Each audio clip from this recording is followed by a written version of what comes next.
Ok, ¿pueden ver mi pantalla bien? Sí, doctora, sí se observa la pantalla. Ya, perfecto, gracias. Bueno, por lo general, ¿cuántos se conectan a la sesión? Bien poquitos, doctora. Es que como no toman asistencia, casi no entran. Ah, ya, entonces comienzo, entonces seguro verán la grabación, no lo sé. Ya, doctora. Ok. Entonces, bueno, la intención con esto es de que hagan una correcta semiología abdominal para que vean cuál es la diferencia, ¿no? A nivel pediátrico versus adulto, pero siempre desde la unidad biopsicosocial. ¿Para qué? Para que logren determinar pues las patologías y obviamente no cometamos errores o pensemos que algo está mal de lo que no lo es. En realidad de semiología como tal pues no hay un tema, sino que está sacado pues de poquito en poquito. Ya, la bibliografía es la que les pongo ahí. Y lo que hay que recordar principalmente en la población pediátrica, y es ahí donde nos tenemos que orientar, pues son los trastornos digestivos más comunes. Entre ellos, pues les coloco aquí los 10 más importantes según las estadísticas. Ya, entonces, principalmente las alteraciones dispépticas, referente al cómo está el apetito, excesivo apetito, hiperfagia, hiporexia o que está moderado. O principal otro punto pues es la acidez en el estómago, ¿no? Principalmente pues en edad infantil temprana está pues lo que es el reflujo gastroesofágico. Y ya si estoy pensando en lo que es ya de tipo adolescente, pues de repente episodios de gastritis aguda con las diferentes etiologías. Otro punto común y que ustedes van a ver cuando están en su internado, en su atención primaria, pues es las clásicas náuseas y vómitos, ¿no? Entonces eso también es un punto importante que lo van a ver, y el dolor abdominal.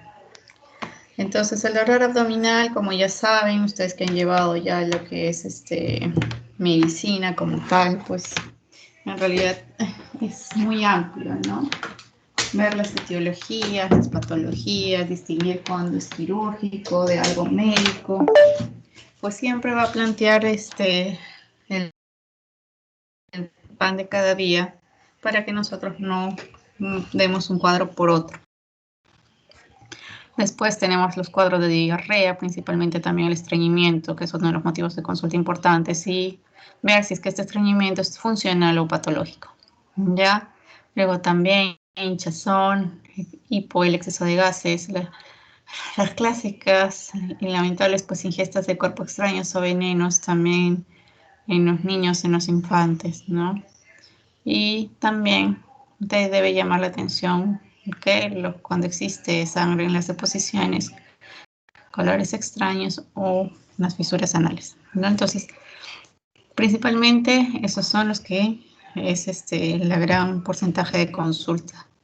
Entonces, ¿cómo debo iniciar? Primero, pues ver una distribución topográfica. Entonces existe pues dos clasificaciones, la que son la clásica del punto B, que son los cuadrantes abdominopélvicos. Estos cuadrantes por lo general se tienen como delimitación de la punta del esternón hasta el pubis y perpendicular al ombligo, ¿no es cierto? Entonces yo con esto puedo decir cuadrante superior, derecho, izquierdo, inferior, izquierdo y derecho.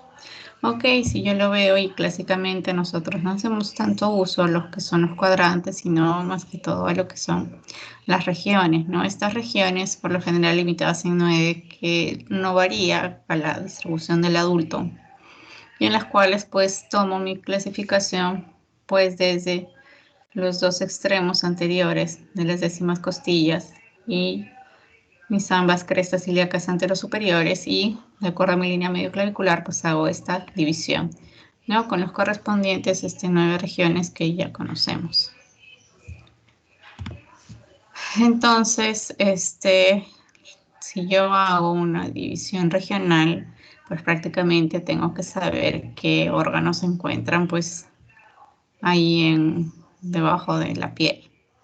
Entonces, hay que recalcar que ya saben que el hipocondrio derecho principalmente está el lóbulo hepático derecho, la vesícula biliar, retroperitoneal, pues tenemos al riñón, la glándula suprarrenal, ángulo hepático del colon, ¿no? Y entonces aquí puntos a resaltar y que nos ayudan, pues principalmente recuerden también la fosa ilíaca derecha, que se encuentra el apéndice, ¿no? El extremo anterior del hígado, también el ovario, desembocaduras del uréter, canal inguinal. No, en mesogastria, en realidad, principalmente, pues está la porción inferior del duodeno, intestino delgado, aorta y vena cava inferior. Hipocondrio izquierdo, resaltar, ¿no? Lo que es el vaso y la cola de páncreas.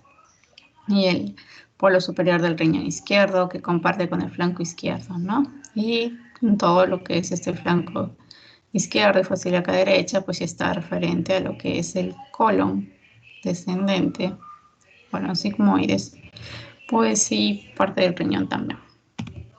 Entonces, ok, ya he hecho mi división topográfica. ¿Y para qué me va a servir? Pues para comenzar con la inspección, ver dónde está localizado. Luego el orden cambia, no está el clásico inspección, palpación, percusión, auscultación que hacemos en la mayoría de lugares, sino que voy a invertir mi orden. Mi orden es primero inspecciono para ver si es que puedo encontrar algún tumor masa. Luego voy a auscultar, después percuto y al final palpo. Recuérdenlo, es diferente.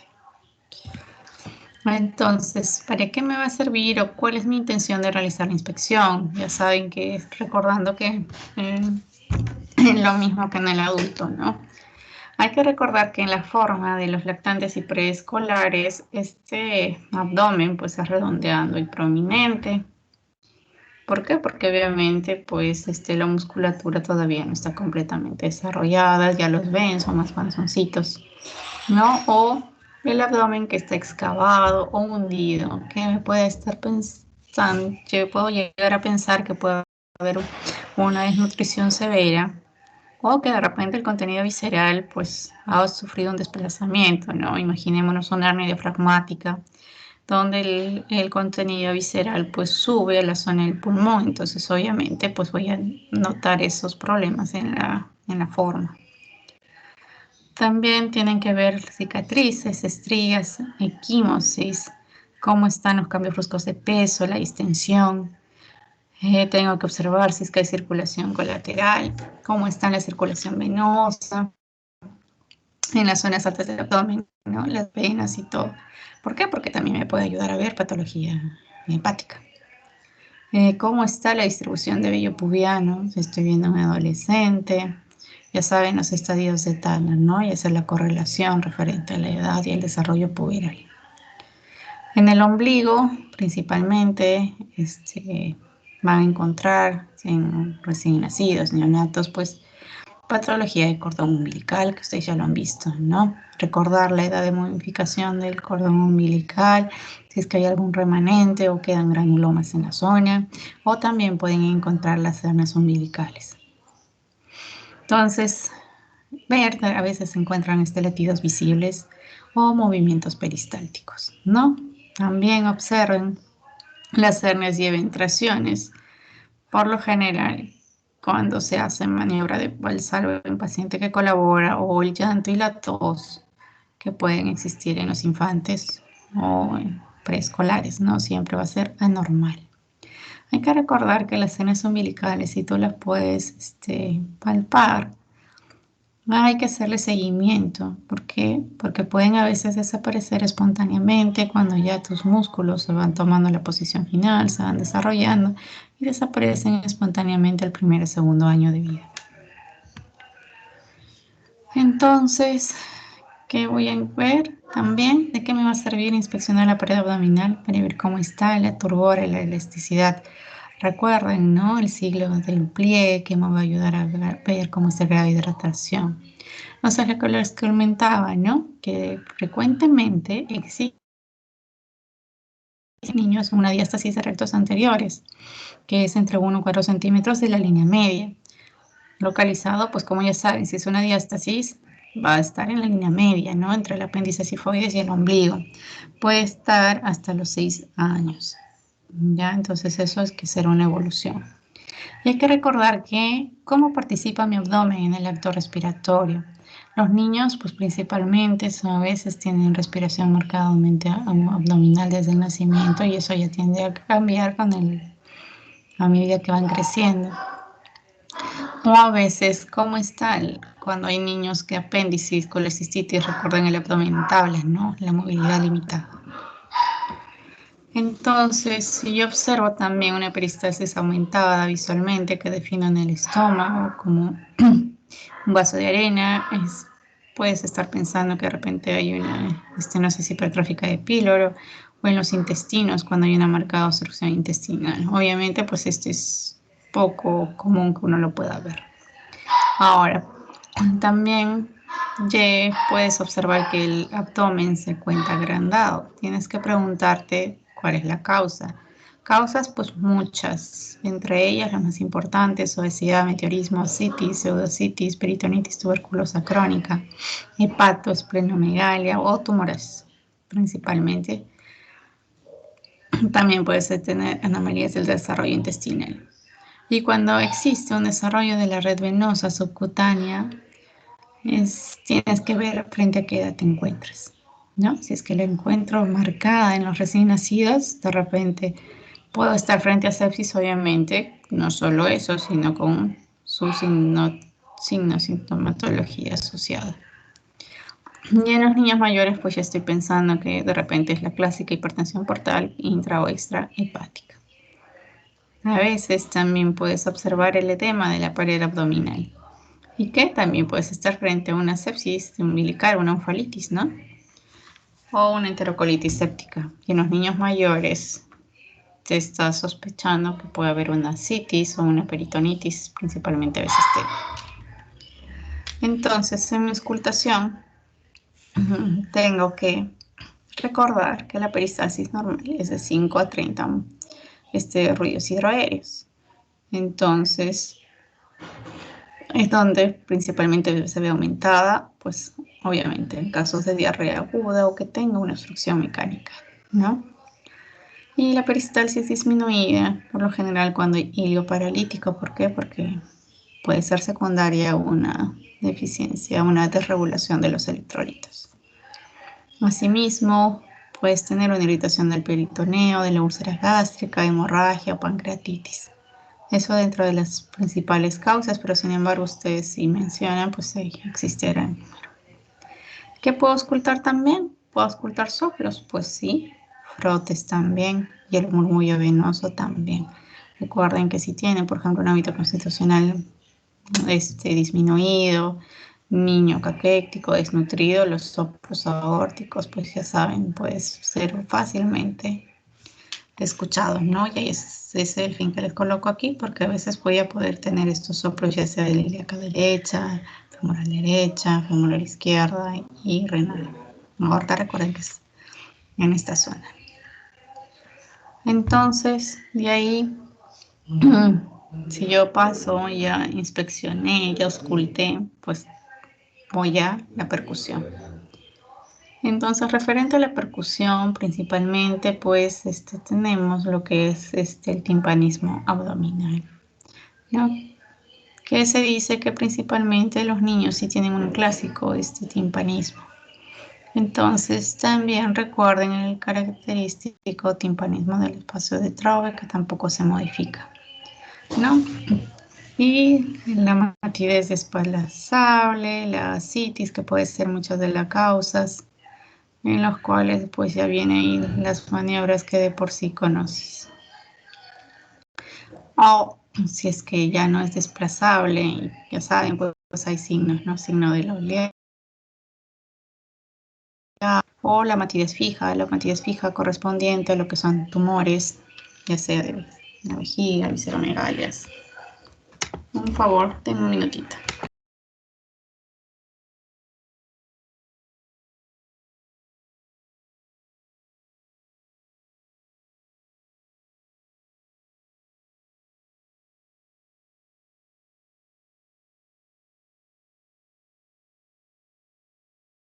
Ya, lo siento por la interrupción.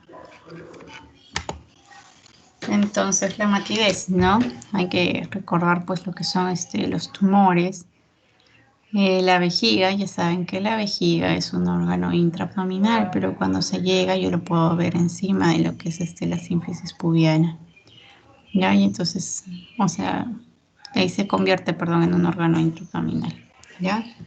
También ver que yo puedo hacer matidez, ver qué clase de visceromegalias tengo ahí, ¿no?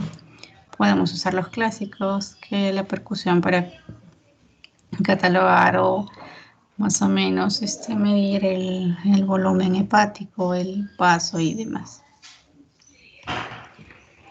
Entonces es importante este valor en el caso que haya distensión abdominal. Ya la resonancia timpánica es en toda la superficie porque obviamente hay gas dentro de los intestinos.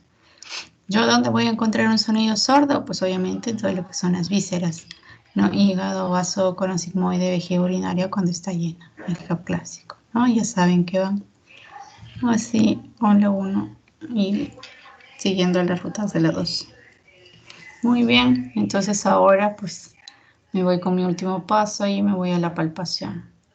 Entonces, obviamente que los niños no dicen, ah, me duele ahí o no me duele en el otro lado. Ustedes saben que es difícil en los niños aún preescolares que balbucean y demás. Entonces tengo que observar por su fascia, saber cómo están las reacciones que se despiertan a medida que se palpa.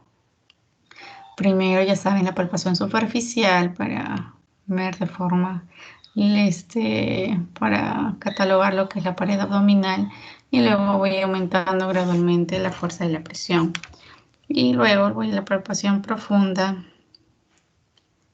que en realidad ahí dice el orden que debemos seguir, ¿no? Como es agujas de reloj invertido, ¿no? Colosimoide, ciego, ascendente, transverso y estómago. Y descendente. Entonces, esto es muy importante que recuerden que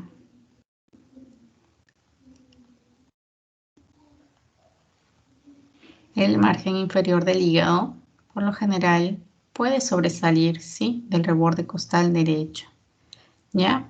¿De cuánto? De 1 a 3 centímetros. Y esto puede ser completamente normal hasta los 5 a 7 años. Pero, como se dice, ¿no? El hígado, recuerden, el hígado no va al colegio. Entonces, en los mayores o en los escolares no tienen por qué palparlo. Entonces, el referente al páncreas, pues es bastante difícil palparlo. Por lo cual, en la práctica diaria evaluamos en los dolor en los puntos de proyección del páncreas. Ya, entonces, por los siguientes puntos, tenemos el Yardan, que es el signo cuando nosotros estamos pensando en el problema de la cabeza de páncreas, los puntos de Kabacha de Mayo-Robson, que son ya problemas de procesos catológicos en la cola de páncreas y de zona de Shofar. O sea, es el libro prácticamente que ustedes ya han visto de semiología. Ya, entonces el punto de Desjardins, pues en realidad se traza una línea en la que va del ombligo hasta el vértice de la axila. Y se marca sobre un punto más o menos 5 a 7 centímetros arriba del ombligo en el adulto, ¿no? Y en teoría, pues ahí se supone que debe ser. Pero a veces dicen, ok, pero ¿cómo va a ser solo páncreas? Puede ser colédoco, ¿no? Entonces, pues ahí vamos con las disquisiciones. Pero puntos importantes a considerar, pues los puntos dolorosos son los que recuerden, son los clásicos. Los puntos ureterales superiores, ¿no? La paralela al ombligo, más en el borde del recto medio, pues ahí está su punto ureteral. ¿Por qué? Porque puede haber pielonefritis, litiasis. Ustedes saben que en niños, pues no pueden no existir los puntos renoureterales, sino que también lo van a ver a medida que el niño va creciendo. Entonces, lo mismo que los puntos císticos y los más clásicos, pues punto de McBurney. No todos los niños lo tienen, a medida que el peritoneo recién va se desarrollando, se va creciendo, se fue al caudal, pues recién son más fiables esos puntos. Ya, entonces también recorren punto ureteral superior, medio, McBurney, de apendicitis, ¿no? Y todo lo de Bloomberg. Entonces, mi objetivo de la palpación superficial, como ya les dije, primero es ver cómo está mi tensión abdominal. Si encuentro dolor a la descompresión tipo Bloomberg, o si es que existen puntos dolorosos, o hernias, o eventraciones. Entonces, como hernias, ¿qué podemos decir? Pues en realidad ustedes han visto que en cirugía pues es un tema propio, una clase sola, y si lo ven pues es un capítulo entero, ¿no? Entonces, con esos conocimientos que ustedes ya tienen, pues solo recordarles que la maniobra de Valsalva pueden hacerla diferente al llantotos, pero las hernias siempre van a ser anormales. Como dijimos, las umbilicales pues van a desaparecer espontáneamente al primer y segundo año de vida. Entonces, ¿qué es lo que yo debo evaluar cuando encuentro alguna hernia? Pues la estructura por donde está protruyendo, ¿no? ¿Dónde está el anillo herniario? ¿Qué tamaño tiene? ¿Cuál es la consistencia? ¿Cuál es el contenido?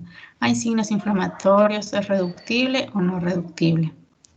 No, y es la clásica diferenciación frente a una eventración. La eventración, pues ya saben que la diferencia es que todos los elementos intraabdominales van a salir, ¿por qué? Por un orificio que en realidad no es normal, sino que fue constituido patológicamente, ¿no es cierto? Entonces eso es lo que tienen que recordar de las eventraciones. Y ahora mi palpación profunda. La palpación profunda ya tiene otro objetivo. Mi objetivo en ella es encontrar cómo están mis vísceras huecas, ¿no? El ciego, el sigmoide. Existe, por ejemplo, en caso de constipación, estoy palpando cuerda colónica, no la tiene. Ok, a veces en la aorta, ¿no? En el epigastro, que es la línea izquierda, línea media, lo cual es muy difícil, pero lo describen en los libros que también podría ser. Referente al hígado, ¿no? Si es que está, ya sabemos, en forma intraabdominal, ¿no? Debajo del reborde costal derecho, pues cómo es esa forma, cómo está la superficie, el borde, la consistencia, ¿le duele al niño cuando le estás palpando? ¿Cuál es un tamaño aproximado? Y referente a la vesícula biliar, ya entonces signo de Murphy, como ya recuerdan, está dolorosa, no tiene ictericia, obviamente dolorosa sin ictericia, ok, puede ser colecistitis aguda, pero si ya está dolorosa, con ictericia, con fiebre, será colargitis, ¿no? Entonces vesícula biliar, palpable, no dolorosa, ictérico. Ok, entonces si estamos frente a alguna neoplasia de repente, es una coledocolitiasis ya, o existe una neoplasia de cabeza de páncreas. También, por lo general, pues el vaso, ¿no? El vaso casi en realidad es no palpable, a menos que su polo inferior pues haya aumentado de tamaño. Y los riñones que son retroperitoneales, pues ya saben las maniobras.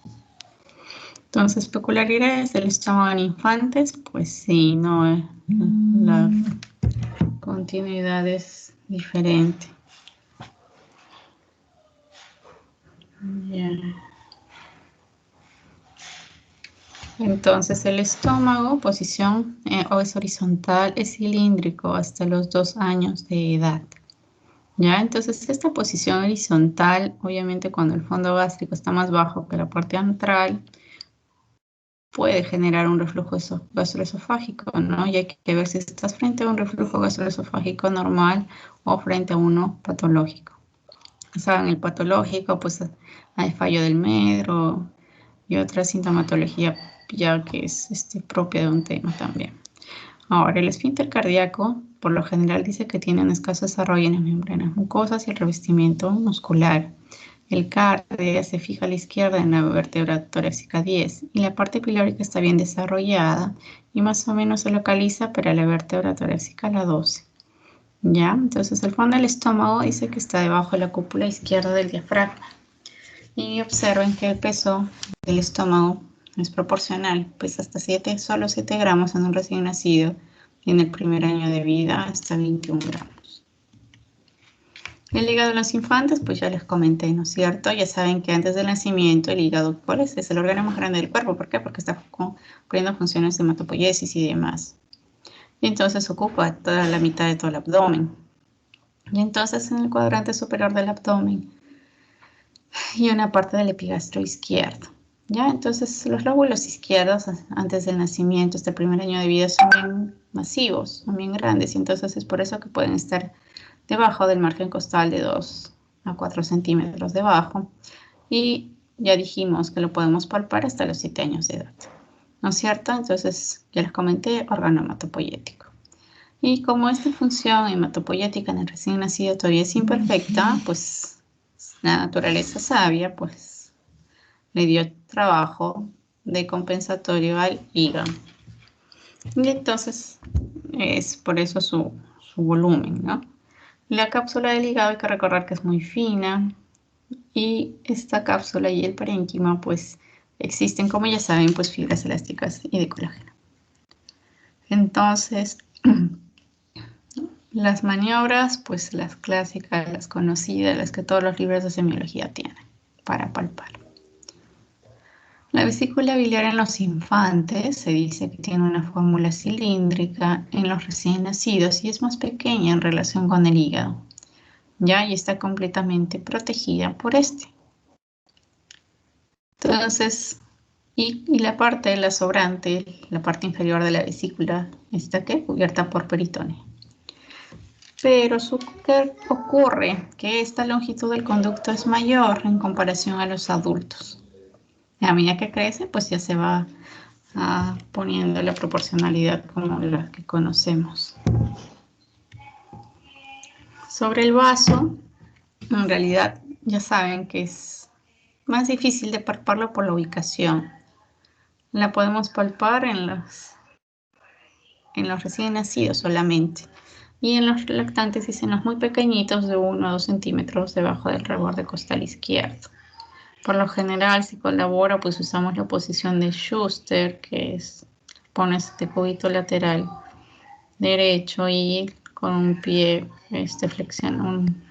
la rodilla flexionada, ¿no? Y el brazo que esté pues como que abrazando la cabeza, ¿no? Y comienzan a palpar, ¿para qué? Para sentir para los bordes y como estamos viendo aquí, ¿no?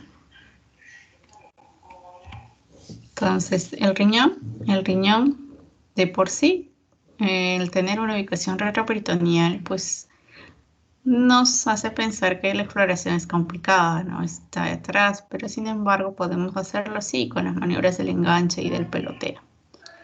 Y ya saben que también tenemos la maniobra de puño percusión lumbar, que es en posición sentada, en sedestación, y comenzamos a localizar que es en el borde inferior del costal de ambas costillas en línea centromedial, a hacer una palpación. ¿Para qué? Para que observar si es que existe una irritación en lo que es en la zona, pues te va a dar este positivo, ¿no? Principalmente para ayudarnos a confirmar cuadros de pielonefritis aguda.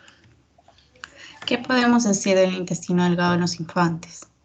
El intestino delgado aumenta 20 veces su longitud a medida que va creciendo. Entonces, por lo general, en el recién nacido es 2 metros y al incrementarse, pues se vuelve 6 metros en el adulto, como ya sabemos. Entonces, el duodeno, pues ya saben, intestino delgado, el duodeno, yeyuno y león.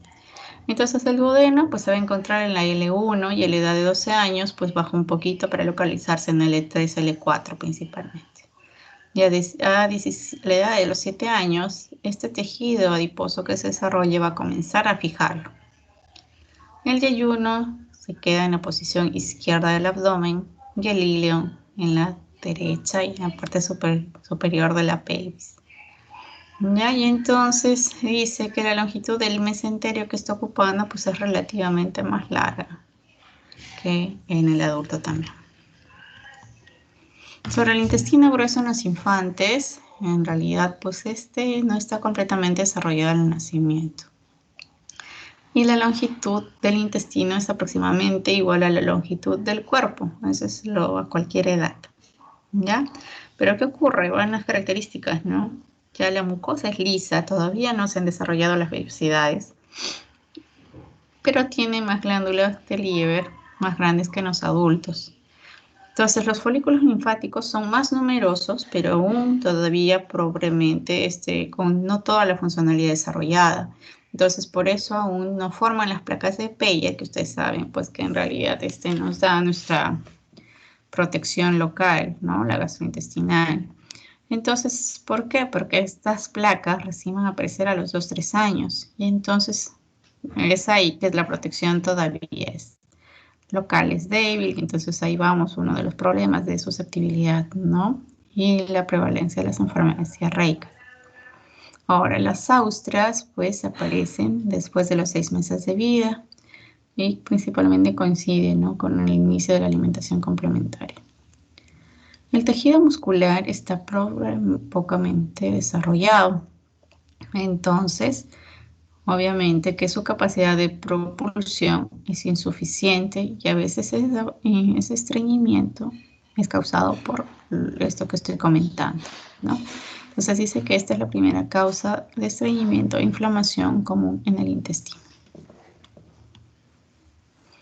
Ahora, referente a lo que son las náuseas y vómitos, hay que recordar que es un proceso activo, pero para que se produzcan, pues requiere una coordinación, ya sea en los sistemas nervioso autónomo y somático.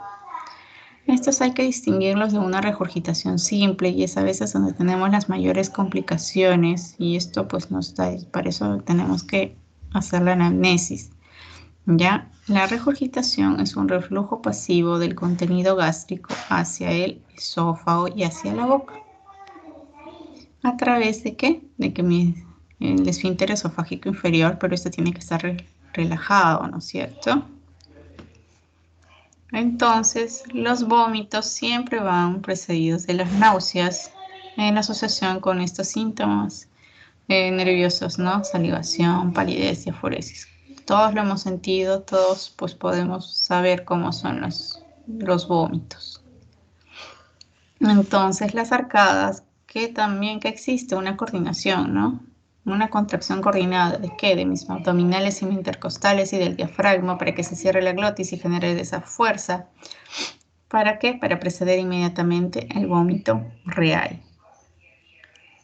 Entonces también el reflujo del contenido duodenal en el estómago, ya sean por contracciones no peristálticas del intestino delgado, va a una elevación y relajación del estómago proximal e inhibiendo lo que es la motilidad antral. Y entonces este aumento que existe de la presión intragástrica por esta contracción de la pared abdominal y descenso del diafragma, pues obviamente me va a hacer eliminar el contenido que está en el estómago. Y ahora, entonces, estas señales que se mandan del tronco hacia el cerebral, no se ha identificado aún dónde suena el cerebro que se procesa esto. Sin embargo, esto da la sensación consciente de las náuseas. Y entonces, ¿qué es lo que me producen las náuseas y vómitos? Pues existen principalmente catalogados como 5 clases de estímulos. Y ahí estos principalmente pues son, el primero, que haya algo que tu cuerpo lo catalogue como una sustancia tóxica. Si tu cuerpo lo cataloga como una sustancia tóxica dentro del tracto gastrointestinal, obviamente pues lo va a querer expulsar. Otro punto es que las toxinas, o sea, unas son las sustancias tóxicas y otras son las toxinas absorbidas o las administradas por vía parenteral. Ya, por ejemplo, toxinas del estafilococo aureus cuando uno tiene una intoxicación alimentaria, ¿no? Entonces tu cuerpo sensa las toxinas y las va a querer eliminar. Otros son los que son procesos patológicos en las vísceras, por ejemplo, la dilatación, la inflamación intestinal, ¿no? La insuficiencia renal, imaginemos pues que hay demasiada uremia, entonces obviamente va a generar pues problemas, va a querer otra vez eliminarlo, ¿no? Y a veces estímulos del sistema nervioso central, Llámense miedo, las náuseas, la presión intracraneal elevada. O estímulos vestibulares, ¿no? El mareo por movimiento, quien no se ha mareado pues viajando. Entonces, principalmente son estos 5 estímulos. Ya, entonces, en realidad, pues eso es todo lo que tenía para compartir con ustedes el día de hoy, recordando que la semiología, no va a variar, el orden no va a variar referente a los adultos, solo hay unas pequeñas características, lo demás, pues es principalmente como ya la conocemos. No sé si alguien tiene alguna pregunta, comentario, alguna observación. Bueno, chicos, entonces gracias por haberse conectado. Igual, le voy a compartir a la delegada esta exposición. ¿Para qué? Para que no es con el fin que se la aprendan, sino con el fin que les orienten y les dé curiosidad para que investiguen más sobre la semiología y recuerden también lo que ya han hecho ya en sus clases previas, ¿no? O sea, es su semiología básica. Listo, gracias. Hasta luego.